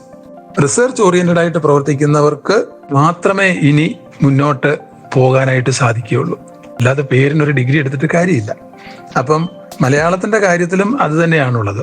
ഇപ്പൊ ഉദാഹരണം പറഞ്ഞാൽ മലയാളം റിസർച്ച് ഓറിയന്റഡ് ആയിട്ട് പഠിക്കുന്ന ഒരു വിദ്യാർത്ഥിക്ക് നേരത്തെ സൂചിപ്പിച്ചതുപോലെ വ്യത്യസ്തങ്ങളായ കോഴ്സുകളിൽ വ്യത്യസ്തങ്ങളായ മേഖലകളിൽ റിസർച്ച് ചെയ്യുവാനും ആ മേഖലകളിൽ അവർ ചെയ്യുന്ന റിസർച്ച് മറ്റ് സമാനതകളില്ലാത്ത തരത്തിൽ തികച്ചും നിഷ്പക്ഷമായ നിലയിൽ വ്യക്തിത്വമുള്ള റിസർച്ചാണ് അവർ ചെയ്യുന്നതെങ്കിൽ അവരെ ഒരിക്കലും ആർക്കും മാറ്റി നിർത്താൻ സാധ്യമല്ല. ട്രാൻസ്ലേഷൻ മേഖലയിൽ പ്രവർത്തിക്കാൻ നമുക്ക് ഇതിലൂടെ സാധിക്കും. ട്രാൻസ്ലേഷൻ അനന്തമായ സാധ്യതയാണുള്ളത്. അത് മലയാള ഭാഷയിൽ നല്ല പ്രാവീണ്യമുള്ള ഒരാൾക്ക് അതോടൊപ്പം തന്നെ ഇംഗ്ലീഷിലും മറ്റു ഭാഷകളിലും പ്രാവീണ്യം നേടിക്കഴിഞ്ഞാൽ നമുക്ക് ഈ കമ്പാരിറ്റീവ് ലിറ്ററേച്ചർ എന്ന് പറയുന്ന മേഖലയ്ക്ക് ഒരുപാട് സാധ്യതകളുണ്ട്. താരതമ്യ പഠനം. അപ്പം മറ്റു ഭാഷകളിലെ കൃതികൾ, അത് വൈജ്ഞാനിക കൃതികളാണ്. നമ്മളിപ്പം ചെറുകഥയോ നോവലോ ഒക്കെ ട്രാൻസ്ലേറ്റ് ചെയ്യുന്നതിന് സാധാരണപ്പെട്ട ആർക്കും സാധിക്കും. പക്ഷെ വൈജ്ഞാനിക ഗ്രന്ഥങ്ങൾ ട്രാൻസ്ലേറ്റ് ചെയ്യുവാനും അത് ഒരു ഭാഷയിൽ നിന്ന് മറ്റൊരു ഭാഷയിലേക്ക് രൂപാന്തരപ്പെടുത്തുവാനും പറ്റുന്ന വൈദഗ്ധ്യമുള്ള ആൾക്കാരുടെ എണ്ണം വളരെ കുറവാണ്. അപ്പൊ അങ്ങനെയൊക്കെ ഉള്ളവർക്ക് അനന്ത സാധ്യതകളുണ്ട്.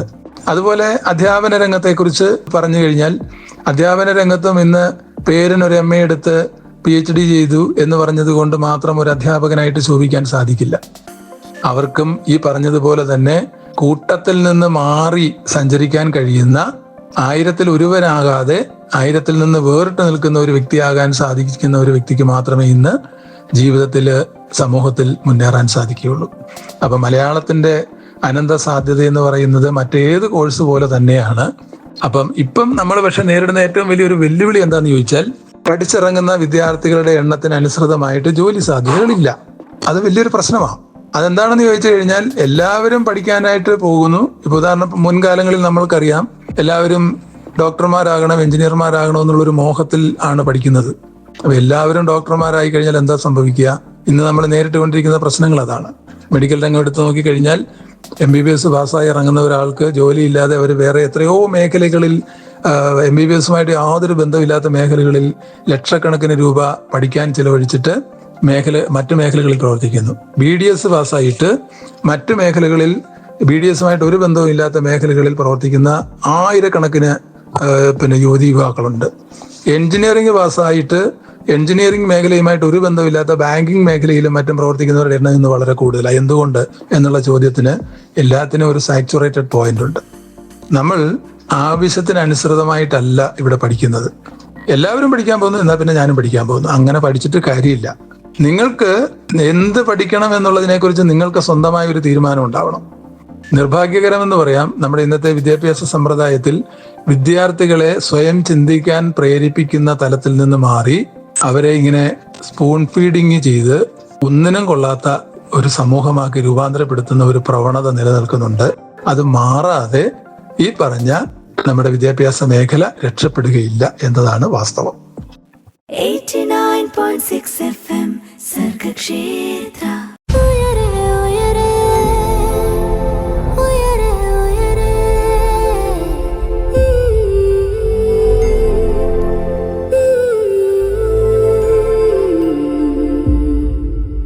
ഉയരയിൽ നമ്മോടൊപ്പം ഇന്ന് ജോയിൻ ചെയ്തിരിക്കുന്നത് തൃശൂർ സെയിന്റ് തോമസ് അക്കാദമിയിലെ Malayalam assistant professor John Thomas സാറാണ്. സാർ, ഇനി ഇത്ര നേരം നമ്മൾ പഠിക്കുന്നവരുടെ കാര്യമായിരുന്നു പറഞ്ഞത് അല്ലേ? അവർക്കുള്ള കുറേയധികം ടിപ്സ് ആൻഡ് ട്രിക്സ് ആണ് നമ്മൾ സംസാരിച്ചത്. പക്ഷേ ഇനി പഠിപ്പിക്കുന്നവരെ സംബന്ധിച്ചുള്ള കുറച്ച് കാര്യങ്ങളാണ് നമുക്കറിയാൻ താല്പര്യമുള്ളത്. വേറെ ഒന്നുമല്ല, ഇപ്പൊ സാറിനെ പോലെ പഠിപ്പിക്കാനാണ് ഒരു ഇൻഡിവിജ്വലിന് താല്പര്യമെങ്കിൽ ഏതൊക്കെ രീതിയിലൂടെ അല്ലെങ്കിൽ ഏതൊക്കെ പ്രൊസീജിയേഴ്സിലൂടെയാണ് ആ ഒരു വ്യക്തി കടന്നു പോകേണ്ടത് എന്നുള്ളതാണ് നമുക്ക് അടുത്തതായിട്ട് അറിയാൻ താല്പര്യമുള്ളത്. ഒപ്പം തന്നെ നമ്മൾ ആ ഒരു സ്റ്റേജിൽ എത്തിക്കഴിഞ്ഞാലും നമുക്കറിയാമല്ലോ, ഓരോ നിമിഷത്തിലും നമ്മൾ പഠിച്ചുകൊണ്ടേയിരിക്കുകയാണ്. നമ്മൾ എല്ലാ മൊമെന്റിലും ലേൺ ചെയ്തുകൊണ്ടേയിരിക്കുകയാണ് പുതിയ കാര്യങ്ങൾ. സോ ഈ ഒരു പൊസിഷനിൽ എത്തിയാലും നമുക്ക് ഏതൊക്കെ രീതിയിൽ മലയാളത്തെ കൂടുതലായിട്ട് എക്സ്പ്ലോർ ചെയ്യാനായിട്ട് സാധിക്കും സാർ? വളരെ സുപ്രധാനമായിട്ടുള്ളൊരു ചോദ്യമാണത്. പഠിപ്പിക്കുന്ന അധ്യാപകർക്ക് വേണ്ട യോഗ്യതകൾ എന്തൊക്കെയാണ്? ഇപ്പോൾ നമ്മൾ അടുത്ത കാലത്ത് കണ്ടുവരുന്ന ഒരു സംഗതി, പ്രത്യേകിച്ച് പ്രൈവറ്റ് കോളേജുകളുടെ വ്യാപനം വന്നപ്പോൾ അധ്യാപക ലോകം എന്ന് പറയുന്നത്, അല്ലെങ്കിൽ അധ്യാപക ജോലി എന്ന് പറയുന്നത് വളരെ സാധ്യതകളുള്ള ഒരു മേഖലയാണ്. എന്ന് പറഞ്ഞാൽ അധ്യാപക ജോലി ഏറ്റവും പവിത്രമായ ഒന്നാണ്. എന്നാൽ അതോടൊപ്പം തന്നെ അധ്യാപകനായി കഴിഞ്ഞാൽ തീർച്ചയായിട്ടും വലിയ ശമ്പളമുണ്ട്. UGC സാലറി വന്നതിന് ശേഷം അധ്യാപകരുടെയൊക്കെ അവസ്ഥ വളരെ മെച്ചപ്പെട്ടു. മുൻകാലങ്ങളിൽ അധ്യാപകരുടെ വളരെ തുച്ഛമായ ശമ്പളം മേടിച്ചിരുന്ന ഒരു കാലമൊന്നുമല്ല ഇന്നത്തെ കാലം. അപ്പോ കോഴ വളരെ വ്യാപകമായി കഴിഞ്ഞു. അപ്പൊ കോഴ വ്യാപകമായി കഴിഞ്ഞപ്പം സ്വകാര്യ മാനേജ്മെന്റ് കോളേജുകൾ ലക്ഷങ്ങൾ വാങ്ങിയിട്ടാണ് കോളേജ് അധ്യാപകരുടെ വേക്കൻസി വിറ്റ് ചെലവാക്കുന്നത്. അപ്പൊ ഇങ്ങനെ ഒരു വന്നപ്പോൾ ഇതൊരു വലിയ മത്സരമായിട്ട് മാറിയിട്ടുണ്ട്. ഈ മത്സരം വന്നപ്പോൾ എന്ത് സംഭവിച്ചെന്ന് വെച്ചാൽ, കയ്യിൽ പണമുള്ളവന് മക്കൾക്ക് വേണ്ടി അധ്യാപക ജോലി വിലയ്ക്ക് വാങ്ങുന്ന ഒരു സമ്പ്രദായം വന്നപ്പോൾ സ്വാഭാവികമായിട്ടും അധ്യാപക വിഭാഗത്തിന്റെ ഗുണം നഷ്ടപ്പെട്ടു കഴിഞ്ഞു. ഇത് നഷ്ടപ്പെട്ടിട്ട് ഇന്നോ ഇന്നലെയൊന്നുമല്ല, വളരെ കാലങ്ങളായി കഴിഞ്ഞു. ഇപ്പൊ നമ്മൾ നേരിടുന്ന ഒരു വലിയ പ്രശ്നം എന്ന് പറയുന്നത്, ഈ ജോലി കിട്ടിക്കഴിഞ്ഞു കഴിഞ്ഞാൽ പിന്നെ, കാരണം ഏറ്റവും കൂടുതൽ അവധി കിട്ടും, ഏറ്റവും കൂടുതൽ മറ്റുള്ള മേഖലയെ അപേക്ഷിച്ച് നോക്കുമ്പോൾ കമ്പാരിറ്റീവ്ലി സ്ട്രെസ് കുറവാണ്, ഇങ്ങനെയൊക്കെയുള്ള ഒരുപാട് സാധ്യതകളുണ്ട്. പിന്നെ ഏറ്റവും സേഫ് ആയിട്ടുള്ള ഒരു സംഗതിയായിട്ട് അധ്യാപകർ കാണുന്നത് മിക്കവാറും അവർക്ക് വെക്കേഷനൊക്കെ ധാരാളം കിട്ടുന്നുണ്ട്. അതൊക്കെ വലിയൊരു അനുഗ്രഹമായിട്ട് കാണും. അപ്പൊ സ്വാഭാവികമായിട്ടും അധ്യാപകരാകാനായിട്ട് പലർക്കും വലിയ താല്പര്യമാണ്. പക്ഷെ എന്താ സംഭവിക്കുക എന്ന് വെച്ചാൽ, പലരും ഈ അധ്യാപകനായി കഴിഞ്ഞാൽ പിന്നെ ജോലി കിട്ടുന്നതോടുകൂടി തന്നെ അവരുടെ പഠനം അവിടെ അവസാനിക്കുകയാണ്. ഇതാണ് ഇന്നത്തെ അധ്യാപകർ നേരിടുന്ന ഏറ്റവും വലിയ പ്രശ്നം. ജോലി കിട്ടിക്കഴിഞ്ഞാൽ പഠനം അതുവരെ പഠിച്ചത് മതി, അതുവരെ പഠിച്ചത് വെച്ചിട്ട് തങ്ങളുടെ അറിവുകൾ തിരിച്ചും മറിച്ചും വിദ്യാർത്ഥികൾക്കിടയിൽ കുടഞ്ഞിട്ടിട്ട് ഉത്തരവാദിത്വത്തിൽ നിന്ന് ഒഴിഞ്ഞു മാറുന്ന ഒരു പ്രവണത നിലനിൽക്കുന്നുണ്ട്. ഈ പ്രവണത മാറണമെങ്കിൽ തീർച്ചയായിട്ടും, പക്ഷെ ഇപ്പൊ അത് മാറി തുടങ്ങി. അതായത് പുതിയ കാലത്തിന് ഇപ്പൊ ശരിക്കും പറഞ്ഞാൽ കോളേജുകളിൽ നടക്കുന്നത് വിദ്യാഭ്യാസമല്ല നടക്കുന്നത്, ക്ലറിക്കൽ വർക്കാണ്. അധ്യാപകരൊക്കെയും ഇഷ്ടംപോലെ പേപ്പർ വർക്കുകളാണ് അവർക്ക് കോളേജുകളിൽ കിട്ടുന്നത്. പ്രത്യേകിച്ച് കോളേജുകളിൽ ഈ ഓട്ടോണമസ് സിസ്റ്റം വന്നതോടുകൂടി, അതുപോലെ തന്നെ ഇപ്പം 4 ഇയർ കോഴ്സ് ഓണേഴ്സ് ഡിഗ്രി ഇപ്പം വ്യാപകമായിട്ട് എല്ലാ കോളേജുകളിലും നടപ്പിലായി കഴിഞ്ഞപ്പം ഈ ഓണേഴ്സ് ഡിഗ്രിയുടെ ഭാവി എന്താണെന്നുള്ളതിനെ കുറിച്ച് ഇപ്പോഴും നമുക്ക് വ്യക്തമായിട്ട് പറയാൻ പറ്റുന്ന ഒരു സ്ഥിതിയിലല്ല കാര്യങ്ങൾ പോകുന്നത്. പല കോളേജുകൾക്കും ഈ കഴിഞ്ഞ വർഷം മുതലാണ്, 2 വർഷം മുമ്പാണ് ഈ ഓണേഴ്സ് ഡിഗ്രി എന്ന് പറയുന്ന കോഴ്സ് നമ്മുടെ ഇവിടെ നടപ്പിലാക്കി. ഇതുവരെ ഒരു ബാച്ച് പോലും പുറത്തു പോയിട്ടില്ല എന്ന കാര്യം പ്രത്യേകം ശ്രദ്ധിക്കണം. അപ്പൊ എന്ത് സംഭവിച്ചിരിക്കുന്നു എന്ന് വെച്ചാൽ, 3 വർഷത്തെ ഡിഗ്രി പഴയ രീതിയിൽ 3 വർഷം ഡിഗ്രി കഴിയുമ്പം വേണമെങ്കിൽ അവർക്ക് ഡിസ്കണ്ടിന്യൂ ചെയ്ത് പോകാം. അപ്പൊ ഡിഗ്രി കിട്ടും. അതല്ല, ഓണേഴ്സ് ഡിഗ്രി എടുക്കണമെങ്കിൽ ഡിഗ്രിക്ക് ഒരു ഫിക്സഡ് പെർസെൻറ്റേജ് മാർക്ക് ഉണ്ടെങ്കിൽ മാത്രമേ ഓണേഴ്സിലേക്ക് കണ്ടിന്യൂ ചെയ്യാനായിട്ട് അവർക്ക് പെർമിഷൻ കിട്ടൂ. അങ്ങനെ വരുമ്പോൾ ഓണേഴ്സ് എടുത്തു കഴിഞ്ഞാൽ പിന്നെ അവർക്ക് നേരിട്ട് പോസ്റ്റ് ഗ്രാജുവേഷൻ്റെ ആവശ്യമില്ല, PhD പോകാൻ പറ്റും. അപ്പൊ അതിനൊക്കെയും പ്രത്യേകം ക്രൈറ്റീരിയകൾ യൂണിവേഴ്സിറ്റി നിർദ്ദേശിച്ചിട്ടുണ്ട്. പക്ഷേ ഇതെന്താ സംഭവിക്കുന്നതെന്ന് വെച്ചാൽ, ഇപ്പം ഈ ഒരുപാട് ഒഫീഷ്യൽ വർക്കുകളാണ് അധ്യാപകർ നേരിടുന്ന ഏറ്റവും വലിയ പ്രശ്നം. കാരണം സെമിനാറുകൾ കണ്ടക്ട് ചെയ്യുക, അതുപോലെ പിന്നെ ടേമിനൽ എക്സാമുകൾ, പിന്നെ അസൈൻമെന്റ്സ്, ഇങ്ങനത്തെ ഒത്തിരി പണികൾ അധ്യാപകർ നേരിടുന്നുണ്ട്. അപ്പൊ എന്ത് സംഭവിക്കുന്നത് വെച്ചാൽ, ക്ലാസ് റൂം ലെക്ചറിങ് ഏതാണ്ട് കാര്യമായിട്ട് നടക്കുന്നില്ല ഇപ്പോൾ. കാരണം കുട്ടികളെ വേണ്ട രീതിയിൽ പ്രിപ്പയർ ചെയ്ത് പഠിപ്പിച്ച് കുട്ടികളെ നല്ല പഴയ കാലത്തെ ഗുരുക്കന്മാരായിട്ടുള്ള ഇപ്പൊ ജോസഫ് മുണ്ടശ്ശേരിയെ പോലെ, MB പോളിനെ പോലെ, അല്ലെങ്കിൽ MN വിജയനെ പോലെ, അഴീക്കോടിനെ പോലുള്ള അധ്യാപകരൊക്കെ ക്ലാസ് എടുക്കുന്ന സമയത്ത് മറ്റ് സെക്കൻഡ് ലാംഗ്വേജ് മലയാളമായിട്ട് പഠിക്കാത്ത വിദ്യാർത്ഥികൾ പോലും അവരുടെ ക്ലാസ്സിലേക്ക് ഇടിച്ചു കയറി വന്ന് ഇവരുടെ പ്രഭാഷണം കേൾക്കാൻ വേണ്ടി കാത്തു നിൽക്കുന്നതായിട്ട് നമ്മൾ പറഞ്ഞു കേട്ടിട്ടുണ്ട്. അങ്ങനെ വിദഗ്ധന്മാരായിട്ടുള്ള അധ്യാപകർ ക്ലാസ് എടുക്കുമ്പോൾ അത് കേൾക്കാനുള്ള കൊതി കൊണ്ട് മറ്റ് ക്ലാസ് റൂമിലെ വിദ്യാർത്ഥികൾ പോലും വന്ന് കയറുന്ന സ്ഥാനത്ത് ഇന്ന് സ്വന്തം ക്ലാസ്സിലെ കുട്ടികൾ പോലും മലയാളം പോലെയുള്ള ക്ലാസ് എടുക്കുന്ന സമയത്ത് അറ്റൻഡൻസ്, ഓട്ടോണമസ് കോളേജുകളാണെങ്കിൽ അറ്റൻഡൻസ് നിർബന്ധമാണെന്നുള്ള ഒറ്റ കാരണം കൊണ്ട് മാത്രം അവർ ക്ലാസ്സിൽ വന്നിരിക്കും. പക്ഷെ അവരുടെ ശ്രദ്ധ മുഴുവൻ മറ്റു മേഖലകളിലാണ്. അധ്യാപകൻ ക്ലാസ് എടുത്തുകൊണ്ടിരിക്കുമ്പോൾ 10 മിനിറ്റ് പോലും അവർ ശ്രദ്ധിക്കില്ലെന്ന് മാത്രമല്ല, അവരെല്ലായ്പ്പോഴും വളരെ റെസ്റ്റ്ലെസ് ആയിട്ടാണ് ക്ലാസ്സിലിരിക്കുന്നത്. ഇതാണ് ഇന്ന് ഒരു അധ്യാപകൻ എന്ന നിലയ്ക്ക് നമ്മൾ എല്ലാവരും നേരിടുന്ന പ്രശ്നമാണിത്. അതിന്റെ കാരണം എന്താണെന്ന് ചോദിച്ചു കഴിഞ്ഞാൽ, ഈ കുട്ടികൾക്ക് 100 കണക്കിന് പണികൾ ഇട്ടുകൊടുക്കുന്നത് കൊണ്ട് എന്ത് സംഭവിക്കും, അവർക്ക് ക്ലാസ് റൂം അറ്റൻഷൻ കിട്ടുന്ന ഒരു സാഹചര്യം നഷ്ടപ്പെട്ടു കഴിഞ്ഞു. ഇനി ഇതിന്റെ മറ്റൊരു തുടർച്ചയാണ് ഈ ആഫ്റ്റർ കൊറോണ കുട്ടികൾക്ക് ക്ലാസ് റൂമിലുള്ള താല്പര്യമേ നഷ്ടപ്പെട്ടു കഴിഞ്ഞു. അത് വലിയൊരു മാറ്റമാണ്. കൊറോണയ്ക്ക് മുമ്പും പിമ്പും എന്ന് നമ്മുടെ വിദ്യാർത്ഥി ലോകത്തെയും അധ്യാപന ലോകത്തെയും ഒക്കെ രണ്ടായിട്ട് തരംതിരിക്കാൻ പറ്റും.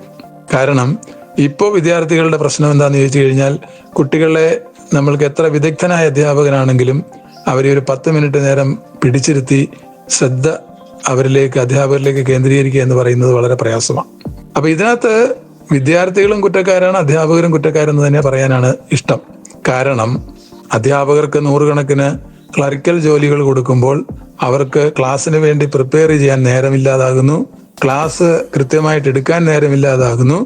അത് മാത്രമല്ല, ഇപ്പൊ മറ്റുള്ളൊരു ദോഷം ഇപ്പൊ കണ്ടുവരുന്നത്, ഓൺലൈൻ ക്ലാസ്, അതായത് കൊറോണ കാലഘട്ടത്തില് ഈ ഓൺലൈൻ ക്ലാസ്സുകൾ വ്യാപകമായതിന്റെ ഒരു വലിയ ആഫ്റ്റർ എഫക്റ്റ് എന്ന് പറയുന്നത്, കുട്ടികൾക്ക് യൂട്യൂബിലൊക്കെ ഇപ്പൊ ഉദാഹരണം പറഞ്ഞാൽ ലിറ്ററേച്ചറിനെ സംബന്ധിച്ചിടത്തോളം ഇപ്പൊ കഥയെക്കുറിച്ചോ നാടകത്തെക്കുറിച്ചോ നോവലിനെ കുറിച്ചോ അല്ലെങ്കിൽ സിനിമയുടെ തിരക്കഥയെക്കുറിച്ചോ ഒക്കെ മറ്റ് പല വൈദഗ്ധ്യമില്ലാത്തവരൊക്കെ നടത്തുന്ന ചില അവലോകനങ്ങളൊക്കെ യൂട്യൂബിലും മറ്റും കിടപ്പുണ്ട്. കുട്ടികളെ സംബന്ധിച്ചിടത്തോളം അവർ ക്ലാസ് റൂമിൽ ശ്രദ്ധ കൊടുക്കുന്നതിനേക്കാൾ താല്പര്യം എടുക്കുന്നത് ഇത്തരം ഓൺലൈൻ സാധനങ്ങളും യൂട്യൂബിലുള്ള ഈ ക്ലാസ്സുകളും ഒക്കെ, ക്ലാസ്സോ അല്ലെങ്കിൽ അതിനെക്കുറിച്ചുള്ള കമന്റുകളോ ഒക്കെ നോക്കിയിട്ട് പരീക്ഷ എഴുതാം എന്നുള്ളൊരു ധൈര്യം അവർക്ക് നിലനിൽക്കുന്നത് കൊണ്ട് അവർക്ക് ക്ലാസ് റൂമിൽ കൂടുതൽ ശ്രദ്ധ കൊടുക്കാനായിട്ട് ഒട്ടും താല്പര്യം കാണിക്കുന്നില്ല. ഇത് വലിയൊരു പ്രതിസന്ധിയാണ്, ഇന്നത്തെ അധ്യാപകർ നേരിടുന്ന ഏറ്റവും വലിയ പ്രതിസന്ധിയാണ്. പക്ഷേ നമ്മൾ നന്നായിട്ട് പ്രിപ്പയർ ചെയ്ത് നല്ല രീതിയിൽ കലാപരമായിട്ട് ക്ലാസ് അവതരിപ്പിക്കാൻ കഴിയുന്ന ഒരു അധ്യാപകൻ ഏറെക്കുറെ നമ്മുടെ വിദ്യാർത്ഥികളെയൊക്കെ അത്യാവശ്യം പിടിച്ചെടുത്താൻ സാധിക്കുമെന്ന് തന്നെയാണ് എൻ്റെ വിശ്വാസം. അതിന് നല്ല വൈദഗ്ധ്യം ആവശ്യമുണ്ട്. പക്ഷേ അധ്യാപകരുടെ ഒരു വലിയ പ്രശ്നം ഇന്ന് നേരിടുന്നത്, ഞാൻ നേരത്തെ സൂചിപ്പിച്ചതുപോലെ, ജോലി കിട്ടിക്കഴിഞ്ഞാൽ ജോലി കിട്ടി, ഇനി ഒന്നും പഠിക്കാനില്ല, വായിക്കാനില്ല എന്ന് ചിന്തിക്കുന്നവരാണ് ഒരു നല്ല ശതമാനം അധ്യാപകർ. അവർ പുതുതായിട്ടൊന്നും പഠിക്കുന്നില്ല. ഒരു അധ്യാപകൻ എന്ന് പറഞ്ഞാൽ ഒരിക്കലും മരണം വരെയും വിശ്രമമില്ലാതെ നിരന്തരം അന്വേഷണം നടത്തുന്ന ഒരു വ്യക്തിക്ക് മാത്രമേ വിദഗ്ധനായ ഒരു അധ്യാപകനാകാൻ സാധിക്കുകയുള്ളൂ. അതേത് വിഷയവുമായിക്കോട്ടെ, ഭാഷയാവാം, സാഹിത്യമാവാം, സയൻസ് സബ്ജക്റ്റ് ആവാം, എക്കണോമിക്സോ കോമേഴ്സോ പൊളിറ്റിക്സോ മറ്റേത് മനഃശാസ്ത്ര സംബന്ധമായ വിഷയങ്ങൾ എന്തുമായിക്കോട്ടെ, അവർ നിരന്തരം അവരെ തന്നെ എക്വിപ്പ് ചെയ്തുകൊണ്ടേയിരിക്കണം, നിരന്തരം അവരെ പുതുക്കിക്കൊണ്ടിരിക്കണം, നിരന്തരം പഴയ നോട്ടുകൾ ഉപേക്ഷിച്ച് പുതിയ നോട്ടുകൾ കണ്ടെത്താൻ ആത്മാർത്ഥമായിട്ട് മെനക്കെട്ടേ മതിയാവും. അതിന് നല്ല വായിക്കാൻ സമയം കണ്ടെത്തണം, എഴുതാൻ സമയം കണ്ടെത്തണം, അതിന് ഉറക്കം വിളച്ച് മെനക്കെട്ട് ജോലി കിട്ടിക്കഴിഞ്ഞാൽ, എൻ്റെ അഭിപ്രായത്തിൽ ജോലി കിട്ടിക്കഴിഞ്ഞാൽ ജോലി കിട്ടുന്നതിന് മുമ്പുള്ളതിനേക്കാൾ 10 മടങ്ങ് മെനക്കെട്ട് അധ്വാനിച്ച് കഷ്ടപ്പെടുന്നവർക്ക് മാത്രമേ നല്ല അധ്യാപകരായിട്ട് ശോഭിക്കാൻ സാധിക്കുകയുള്ളൂ. 89.6 FM സർഗക്ഷേത്ര.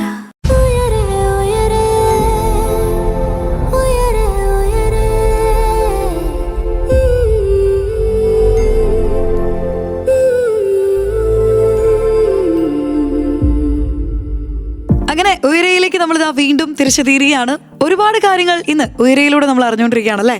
എന്തായാലും ഇന്ന് നമ്മോടൊപ്പം മലയാളം ലിറ്ററേച്ചർ അധ്യാപകനായിട്ടുള്ള ജോൺ തോമസ് സാറാണ് ജോയിൻ ചെയ്തിരിക്കുന്നത്. അദ്ദേഹം തൃശ്ശൂർ സെയിന്റ് തോമസ് അക്കാദമിയിലെ മലയാളം അസിസ്റ്റന്റ് പ്രൊഫസറാണ് കേട്ടോ. സോ സാർ, നമ്മൾ കുറച്ചു മുൻപ് അധ്യാപകർക്ക് വേണ്ടിയിട്ടുള്ള കുറേയധികം ടിപ്സ് പറഞ്ഞു കൊടുത്തു അല്ലേ, അല്ലെങ്കിൽ അധ്യാപനം എന്ന ആ ഒരു വലിയ പൊസിഷനിലേക്ക് എത്താനുള്ള കുറേയധികം ടിപ്സ് പറഞ്ഞു കൊടുത്തു. ഇനി അധ്യാപകർ ഫേസ് ചെയ്യുന്ന ചാലഞ്ചസിനെ പറ്റി കൂടി നമുക്കറിയാൻ താല്പര്യമുണ്ട്. പ്രത്യേകിച്ചും മലയാളം അധ്യാപകർ നേരിടുന്ന ബുദ്ധിമുട്ടുകൾ എന്തൊക്കെയാണ്? ഇതിനകത്ത് 2 കാര്യങ്ങളുണ്ട്. ഒന്ന്, മലയാളം ഭാഷാധ്യാപകർ നേരിടുന്ന പ്രശ്നങ്ങൾ 2 തരത്തിൽ നമുക്ക് തരംതിരിക്കാം. ഒന്നാമത്തെ പ്രശ്നം, ഈ മലയാളം മേജർ അല്ലാത്ത കോളേജുകളുണ്ട്. അതായത് സെക്കൻഡ് ലാംഗ്വേജ് മാത്രമായിട്ട് നിലനിൽക്കുന്നത്. 2ാം ഭാഷ മലയാളം, ഹിന്ദിയോ തമിഴോ അല്ലെങ്കിൽ മലയാളമോ ഫ്രഞ്ചോ ജർമ്മനോ അറബിക്കോ പോലെയുള്ള ഏതെങ്കിലും ഒരു ലാംഗ്വേജ് പഠിക്കേണ്ടതായിട്ടുള്ള ഡിഗ്രിയുടെ മെയിൻ ഒപ്പം ഈക്വലായിട്ട് ഒരു 2 സെമസ്റ്ററോ 4 സെമസ്റ്ററോ മാത്രം പഠിക്കേണ്ടി വരുന്നവരുടെ അവസ്ഥയും അങ്ങനത്തെ കോളേജുകളുണ്ട്. മലയാളം മേജർ ഇല്ലാത്ത, ഐച്ഛിക വിഷയമായിട്ടില്ലാത്ത കോളേജുകൾ. 2ാമത്തെ വിഭാഗം ഈ മലയാളം ഐച്ഛിക വിഷയമായിട്ടുള്ള BA മലയാളം, MA മലയാളം, പിന്നെ റിസർച്ച് ഒക്കെയുള്ള കോളേജുകൾ. ഇപ്പൊ പഴയ നമ്മുടെ പല കോളേജുകളിലും ഈ പറഞ്ഞ മലയാളം ഐച്ഛികമായിട്ട് പഠിക്കേണ്ട ഡിഗ്രിയുള്ള പോസ്റ്റ് ഗ്രാജുവേഷനുള്ള കോളേജുകളുണ്ട്. അവിടുത്തെ അധ്യാപകർ നേരിടുന്ന പ്രശ്നവും സെക്കൻഡ് ലാംഗ്വേജ് മലയാളം പഠിപ്പിക്കേണ്ടി വരുന്ന അധ്യാപകർ നേരിടുന്ന പ്രശ്നവും 2 ഇവിടുത്തെ ഒരു പ്രധാന വിഷയം എന്ന് പറയുന്നത്, സെക്കൻഡ് ലാംഗ്വേജ് മലയാളം മാത്രമായുള്ള കോളേജുകളിലെ അധ്യാപകർ നേരിടുന്ന പ്രശ്നം, അവർക്ക് അവരുടെ വിദ്യാർത്ഥികളെ വേണ്ടതുപോലെ ഉപയോഗപ്പെടുത്താനായിട്ട് ഒരിക്കലും സാധിക്കാറില്ല. ഉദാഹരണം പറഞ്ഞു കഴിഞ്ഞാൽ, നമ്മളൊരു മലയാളം ഭാഷാ ദിനം നമ്മൾ ആഘോഷിക്കാൻ തീരുമാനിക്കുന്നു. നമ്മൾക്ക് സെക്കൻഡ് ലാംഗ്വേജ് കുട്ടികൾ മാത്രമേ ഉള്ളൂ നമ്മുടെ കീഴിലുള്ളത്. നമ്മൾക്ക് മേജർ കുട്ടികളില്ല. മേജർ കുട്ടികൾ എന്ന് പറയുമ്പോൾ അവർ മറ്റ് സയൻസ് കോഴ്സുകളും കോമേഴ്സ് ഗ്രൂപ്പുകളും BCom, BSc സുവോളജി, ബോട്ടണി, അല്ലെങ്കിൽ കെമിസ്ട്രി, ഫിസിക്സ്, മാത്തമാറ്റിക്സ് ഒക്കെ പഠിക്കുന്ന വിദ്യാർത്ഥികളാവും. അപ്പൊ അവരെ സംബന്ധിച്ചിടത്തോളം നമ്മൾക്ക് മൊത്തമായിട്ട് ഈ കുട്ടികളെ നമ്മൾക്ക് ഒരിക്കലും ഒരു പ്രോഗ്രാം നടത്തി, ഇപ്പോൾ ഒരു രാവിലെ ഒരു മോർണിംഗ് സെഷനിലുള്ള ഒരു പ്രോഗ്രാം നമ്മൾ നടത്താൻ ശ്രമിക്കുമ്പോൾ ഈ കുട്ടികളെ നമ്മൾക്ക് കിട്ടത്തില്ല.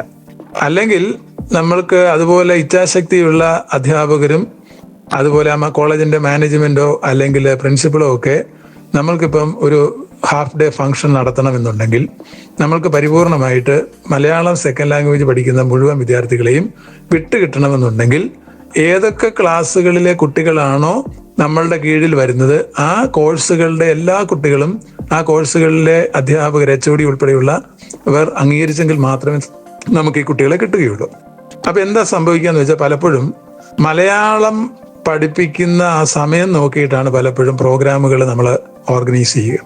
അപ്പൊ എന്ത് സംഭവിക്കും, ഇപ്പോൾ 1 മണിക്കൂറോ അല്ലെ 2 മണിക്കൂറോ പരമാവധി നമ്മൾ കമ്പൈൻ ചെയ്തിട്ടായിരിക്കും പുറത്തു നിന്നൊരു അതിഥിയൊക്കെ വിളിച്ച് നമ്മളൊരു മലയാള ദിനം ആഘോഷിക്കുന്നത്. അപ്പൊ എന്ത് സംഭവിക്കുന്ന വെച്ചാൽ, കൃത്യസമയത്ത് അതിഥി എത്താൻ ഇത്തിരി വൈകിപ്പോയെങ്കിൽ നമ്മൾ പ്ലാൻ ചെയ്തതനുസരിച്ച് പ്രോഗ്രാം നടത്താൻ പറ്റാണ്ട് വരും.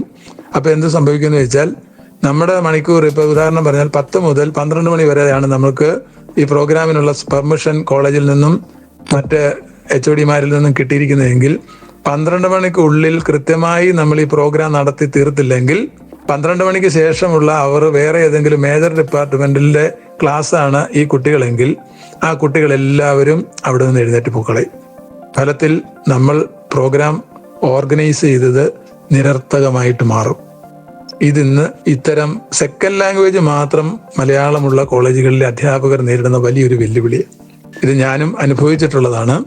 ഞാൻ പ്രവർത്തിച്ച തമിഴ്നാട്ടിലെ കോളേജുകളല്ലാതെ കേരളത്തിൽ വന്ന് പ്രവർത്തിച്ച കോളേജുകളിലാണ് ഇത് ഏറ്റവും രൂക്ഷമായിട്ടുള്ളത്. തമിഴ്നാട്ടിലെ കോളേജുകളിൽ നമ്മളൊരു പ്രോഗ്രാം പ്ലാൻ ചെയ്ത് കഴിഞ്ഞാൽ പ്രിൻസിപ്പാളിനും അവിടുത്തെ HODമാർക്കും ഞങ്ങളിങ്ങനെ രാവിലെ മുതൽ ഉച്ച വരെ അല്ലെങ്കിൽ 1 ഡേ പ്രോഗ്രാം ഞങ്ങൾ നടത്തുന്നു, ഞങ്ങളുടെ മലയാളം സെക്കൻഡ് ലാംഗ്വേജ് ഓപ്റ്റ് ചെയ്തിട്ടുള്ള മുഴുവൻ കുട്ടികളെയും ഞങ്ങൾക്ക് വിട്ടു തന്നേ പറ്റൂ എന്ന് പറഞ്ഞാൽ അവിടെയൊക്കെ കുറച്ചുകൂടി മാന്യമായിട്ടുള്ള സമീപനം നമുക്ക് ലഭിക്കാറുണ്ട്. പക്ഷെ പലപ്പോഴും കേരളത്തിലെ കോളേജുകളിലെ അധ്യാപകർ, അതായത് മേജർ ഡിപ്പാർട്ട്മെന്റിലെ ഹെഡോ അല്ലെങ്കിൽ അവിടുത്തെ അധ്യാപകരോ ഒന്നും അങ്ങനെ പരിപൂർണമായിട്ട് കുട്ടികളെ വിട്ടുകൊടുക്കാറില്ല. അപ്പൊ തീർച്ചയായിട്ടും നമ്മൾ ഇത് വലിയൊരു പ്രതിസന്ധി നേരിടുന്നു. ഇനി രണ്ടാമത്തെ കാര്യം, മേജർ മലയാളമുള്ള കോളേജുകളിലെ വിദ്യാർത്ഥികളെ സംബന്ധിച്ചിടത്തോളം ഈ പ്രശ്നമില്ല. കാരണം BA മലയാളത്തിന് പഠിക്കുന്ന കുട്ടികൾ അല്ലെങ്കിൽ MA മലയാളത്തിന് പഠിക്കുന്ന കുട്ടികൾ, അവരെ സംബന്ധിച്ചിടത്തോളം അവരുടെ ഡിപ്പാർട്ട്മെന്റ്, മലയാള ഡിപ്പാർട്ട്മെന്റ് കണ്ടക്ട് ചെയ്യുന്ന പ്രോഗ്രാം എന്ന് പറയുമ്പോൾ അവർക്ക് ഒരു ദിവസം മുഴുവൻ മാറി നിൽക്കുന്നത് കൊണ്ട് ഒരു തടസ്സവും ഉണ്ടാവില്ല. ഇത് നമ്മൾക്ക് അനുഗ്രഹകരമായിട്ടുള്ളൊരു സംഗതിയാണ്. ഇത്തരം പ്രശ്നങ്ങളാണ് നമ്മൾ നേരിടുന്നത്. അപ്പൊ പലപ്പോഴും ഈ 2ാം ഭാഷയായിട്ട് മലയാളം പഠിപ്പിക്കുന്നിടത്തെ അധ്യാപകർക്ക് വല്ലാത്തൊരു വെല്ലുവിളിയെ നേരിടേണ്ടി വരുന്നുണ്ട്. പലപ്പോഴും ഈ കുട്ടികൾക്ക് അങ്ങനെ വലിയൊരു കമ്മിറ്റ്മെന്റും ഇല്ല. കാരണം എപ്പോഴും സെക്കൻഡ് ലാംഗ്വേജ് മലയാളം പഠിക്കുന്ന കുട്ടികൾക്ക് തീർച്ചയായിട്ടും നമ്മളോടല്ല കമ്മിറ്റ്മെന്റ്, അത് തീർച്ചയായിട്ടും അവരുടെ മേജർ ഡിപ്പാർട്ട്മെന്റിലെ അവരുടെ ക്ലാസ് ഇൻചാർജിനോടോ അല്ലെങ്കിൽ ഹെഡ് ഓഫ് ദി ഡിപ്പാർട്ട്മെന്റിനോടോ ഒക്കെ മാത്രമാണ്. പലപ്പോഴും ആ കുട്ടികൾക്ക് ഇതിനോട് വലിയ താല്പര്യമില്ല. അല്ലെങ്കിൽ പിന്നെ അതുപോലെ വൈദഗ്ധ്യമുള്ള ഒരു അധ്യാപകനൊക്കെ ഉള്ള ഒരു കോളേജ് ആണെങ്കിൽ ചിലപ്പം അറിയപ്പെടുന്ന, ഇപ്പോൾ ഒരു എഴുത്തുകാരനാണ് അധ്യാപകനായിരിക്കുന്നതെങ്കിലൊക്കെ അവർക്ക് കുറച്ചുകൂടി വോയിസ് ഉണ്ടാവും. ഇതാണ് വല്ലാത്തൊരു പ്രശ്നമാണിത്. ഇങ്ങനത്തെ വെല്ലുവിളികൾ നമുക്ക് ഒരിക്കലും അത് ഒഴിവാക്കണമെങ്കിൽ മാനേജ്മെന്റും കൺസേൺഡ് ഡിപ്പാർട്ട്മെന്റിലെ ഹെഡും അധ്യാപകരും ഒക്കെ പിന്നെ ഒരു മൊത്തത്തിൽ ഒരു തീരുമാനം എടുത്തെങ്കിൽ മാത്രമേ ഇതിനൊരു മാറ്റം ഉണ്ടാവുകയുള്ളൂ. 89.6 FM സർഗക്ഷേത്ര.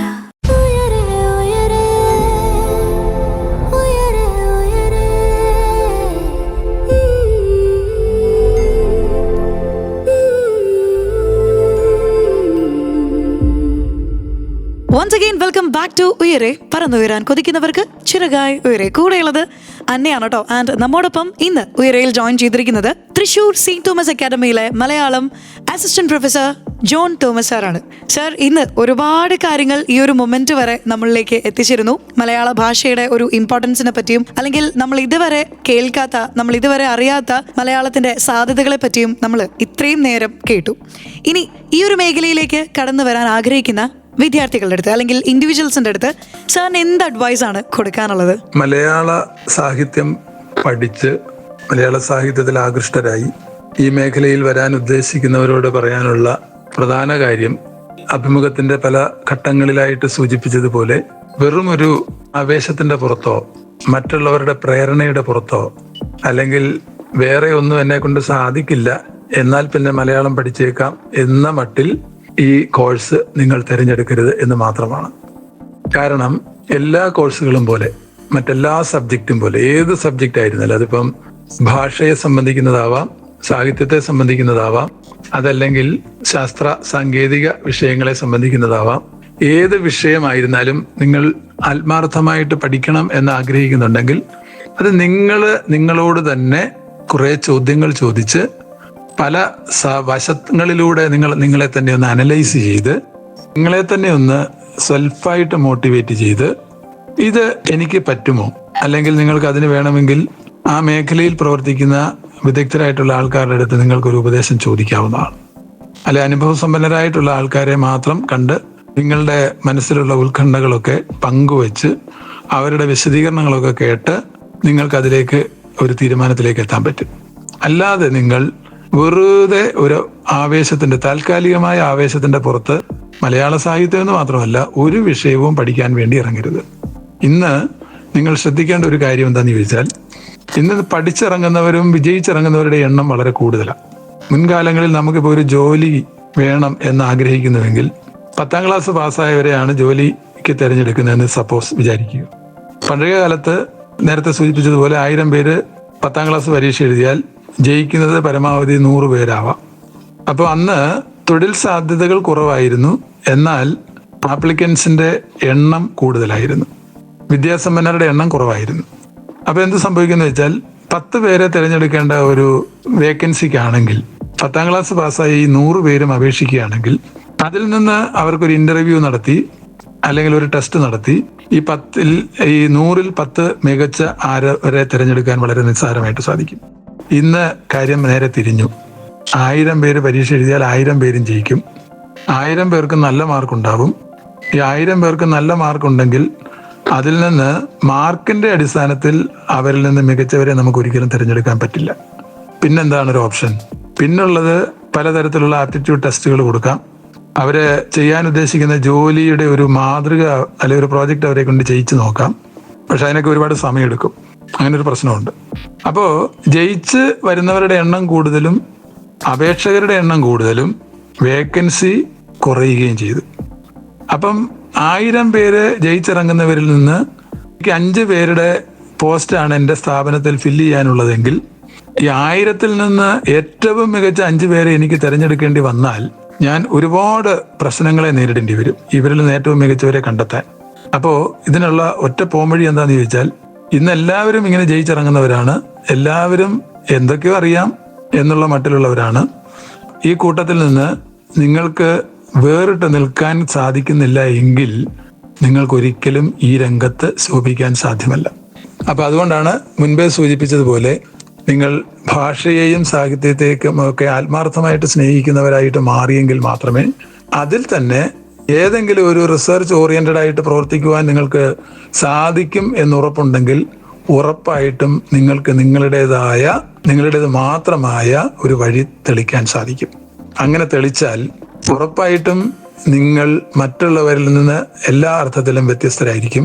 നിങ്ങളെപ്പോലെ നിങ്ങൾ ഒരാളെ ഉള്ളുവെങ്കിൽ ഉറപ്പായിട്ടും നിങ്ങളെ പുറത്താക്കാൻ ആർക്ക് സാധിക്കില്ല, ആര് വിചാരിച്ചാലും സാധിക്കില്ല. നിങ്ങൾ ഉറപ്പായിട്ടും നിങ്ങളുടെ മേഖലയിൽ ഒന്നാമൻ തന്നെയാണ്. അപ്പൊ ഈ ഒന്നാമനാവുക എന്നുള്ളതല്ല പ്രധാനം, ആണോ? ഇപ്പൊ നമ്മൾ അങ്ങനെയാണല്ലോ പഠിപ്പിച്ചു വരുന്നത്. നമ്മളെ എല്ലാത്തിലും നിങ്ങൾ ഒന്നാമനാവുക, എല്ലാത്തിലും ഒന്നാമനാവുക. ഈ ഒന്നാമനായിട്ട് കാര്യമില്ല. നിങ്ങളുടെ മേഖലയിൽ നിങ്ങൾ ഏറ്റവും നല്ലവനാവുക, ഏറ്റവും ബെസ്റ്റ് ആവുക.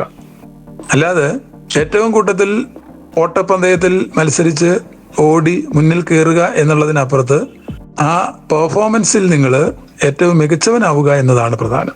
അതിന് നിങ്ങൾക്ക് സാധിക്കണം. അതിനുവേണ്ടി എപ്പോഴും ഇനിയുള്ള കാലഘട്ടം എന്ന് പറയുന്നത് ഈ റിസർച്ച് ഓറിയന്റഡ് ആയിട്ടുള്ളവർക്ക് മാത്രമാണ് സാധ്യത കൂടുതൽ. അത് ഏത് മേഖലയായിക്കോട്ടെ, ഏത് മേഖലയും. നിങ്ങളിപ്പോൾ കോമേഴ്സ് രംഗത്താണ്, ശരി, ചാർട്ടേഡ് അക്കൗണ്ടൻസി അല്ലെങ്കിൽ ഫിനാൻഷ്യൽ മാനേജ്മെന്റ്, മാർക്കറ്റിംഗ് മാനേജ്മെന്റ്, ഇപ്പം നമ്മൾ MBAക്കകത്തുള്ള പല പല ബ്രാഞ്ചുകളുണ്ടല്ലോ, അറിയാമല്ലോ, ഹ്യൂമൻ റിസോഴ്സസ്.